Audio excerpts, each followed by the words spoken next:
মানুষকে ভান মারার বিদ্যা বা শত্রুকে তাবিজের মাধ্যমে ধ্বংস করে দেওয়া বা শত্রুর কোনো ক্ষতি করা, এটাই হচ্ছে ভানবিদ্যা। তো ভিউয়ার্স, আমাদের মধ্যে অনেক লোকজন আছেন যারা বিভিন্ন শত্রুর মাধ্যমে বহুদিন থেকে প্রতারিত হয়ে আসতেছেন, বহুদিন থেকে অত্যাচারিত হয়ে আসতেছেন, কিন্তু আপনি চাইলেও তাকে কোনো ক্ষতি করতে পারেন না। আপনি জানেন যে সেই ব্যক্তির আপনার শত্রু, তারপরও তাকে আপনি কিছু করতে পারেন না। এর কারণ হচ্ছে সে হয়তো আপনার থেকে অর্থশালী বা বিদ্যশালী, বা হয়তো সে লোকটা আপনার কাছের কেউ, যে তাকে কোনোভাবে আঘাত করা যাবে না। তো সেই ক্ষেত্রে কিন্তু মানুষ এই কবিরাজের কাছে আসে বিভিন্ন তাবিজ কবজের মাধ্যমে শত্রুকে শাস্তি দেওয়ার জন্য, শত্রুকে ভান মারার জন্য। কিন্তু তারা বহু চেষ্টার ফলেও কিন্তু ব্যর্থ হয়। অনেক লোক আছে যে শত্রুকে শাস্তি দেওয়ার জন্য বিভিন্ন কবিরাজ তান্ত্রিকের কাছে গেছে, অনেক টাকা পয়সা খরচ করছে, আবার নিজেরাও চেষ্টা করছে, কিন্তু এতেও কোনো ফলাফল হয় নাই। তো তাদেরকে আমি বলছি যে একজন মানুষ হয়ে আরেকটা মানুষকে ক্ষতি করা এটা সহজ কাজ না, এটা অবশ্যই একটা বড় ধরনের কঠিন কাজ। আবার এক পর্যায়ে সহজ কাজও বলা যায়, যদি আপনার সঠিক বিদ্যা জানা থাকে, সঠিক বিদ্যা প্রয়োগ করার অভিজ্ঞতা আপনার জানা থাকে, তাহলে কিন্তু আপনি সহজে একজন লোককে এই ভান মেরে ক্ষতি করতে পারবেন। তো ভিউয়ার্স, যারা এরকম সমস্যায় আছেন, শত্রুর মাধ্যমে অত্যাচারিত হয়ে আসতেছেন, তো তারা যদি চান যে শত্রুকে ক্ষতি আমি করব, তাহলে চাইলে কিন্তু আমার এই তাবিজটা আপনারা নিজেরাই প্রয়োগ করে আপনার শত্রুকে ক্ষতি করতে পারেন। এর জন্য আপনার প্রয়োজন পড়বে কি, সঠিক একটা নিয়ম। তাবিজ কবজ দুনিয়ার বুকে অভাব নাই, কিন্তু সঠিক নিয়মটাই হচ্ছে আসল বিষয়। তাবিজ কবজ যদি সঠিক নিয়ম অনুযায়ী না করতে পারেন, আপনি আজীবন তাবিজ কবজ করলে আপনার চুল পরিমাণ কোনো লাভ হবে না, আপনার কাজের কোনো রেজাল্ট পাবেন না। এর জন্য আমি বলবো, সর্বপ্রথম একটা তাবিজের যে সঠিক নিয়ম আছে, এই নিয়মগুলো আপনারা ফলো করবেন এবং এই নিয়ম অনুযায়ী আপনার তাবিজ কবজগুলো করবেন। তাহলে আপনারা খুব সহজেই কিন্তু আপনাদের কাজ হাসিল করতে পারবেন।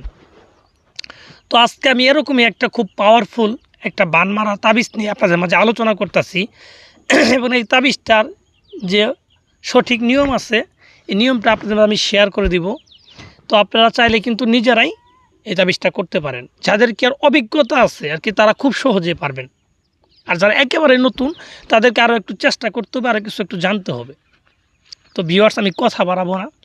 স্ক্রিনে যে তাবিজটা দেখতেছেন, এই তাবিজটা মূলত শত্রুকে ধ্বংস করার তাবিজ, শত্রুকে মেরে ফেলার তাবিজ। এই তাবিজটা কীভাবে প্রয়োগ করবেন সেটাই আমি বলছি। আপনারা ধৈর্য সহকারে আমার কথাগুলো শুনেন এবং ভিডিওটা ফুল দেখেন।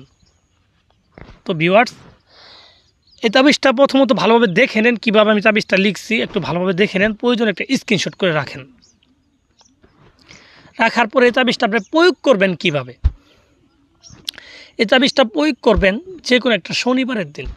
শনিবারের দিন রাত্রের বেলা, দিন যে রাত হবে 10টা থেকে 12টার ভিতরেই তাবিজটা লিখে শেষ করতে হবে।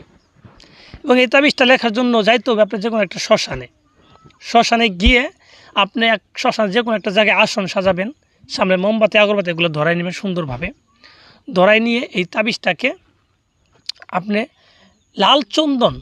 লাল চন্দনের সাথে গোলাপ জল মিশ্রিত করে একটা কালি বানাবেন। সেই কালিটা আপনার ডান হাতের শাহাদাতের আঙ্গুল দিয়ে ঠিক আছে, এটা একটা মরা গরুর হাড্ডির উপরে লিখবেন। মরা গরুর হাড়ের উপরে এই তাবিজটা লিখবেন। 2টা হাড়ের উপরে 2টা তাবিজ লিখবেন, সুন্দরভাবে লিখবেন। লিখার পরে যে আপনার কাঙ্ক্ষিত শত্রু, তার নাম এবং তার বাবার নামটা লিখে দিবেন। যাকে ক্ষতিটা করতে চাচ্ছেন তার নাম, তার বাবার নামটা লিখে দিবেন। তো লিখে দেওয়ার পর আপনি হাড়টাকে কালো কাপড় দিয়ে পেঁচাবেন। কালো কাপড় দিয়ে সুন্দরভাবে 2টা হাড়কে পেঁচানোর পরে একটা হাড়কে আগুনে পুড়ে দিবেন। যে কোনো একটা আগুনে এই হাড়টাকে ফেলে দিবেন, যেন একদম ছাই হয়ে যায় পুড়ে, এরকম বড় ধরনের একটা আগুনে ফেলে দিবেন। দেওয়ার পর আরেকটা হাড় যে থাকবে, সেই হাড়টাকে একটা নিম গাছের ডালে বেঁধে দিবেন। নিম গাছের ডালে সুন্দরভাবে বেঁধে দিবেন। এবার বেঁধে দেওয়ার পর 3টা দিন অপেক্ষা করবেন। তো আশা করি আপনি দেখবেন 3 দিনের ভিতর আপনার কাঙ্ক্ষিত শত্রু যদি চান মেরে ফেলতেই পারবেন। ঠিক আছে, সে অসুস্থ হওয়ার পরে জিনিসটা আপনি খুলে ফেলবেন গাছ থেকে, তাহলে সে অসুস্থই থাকবে।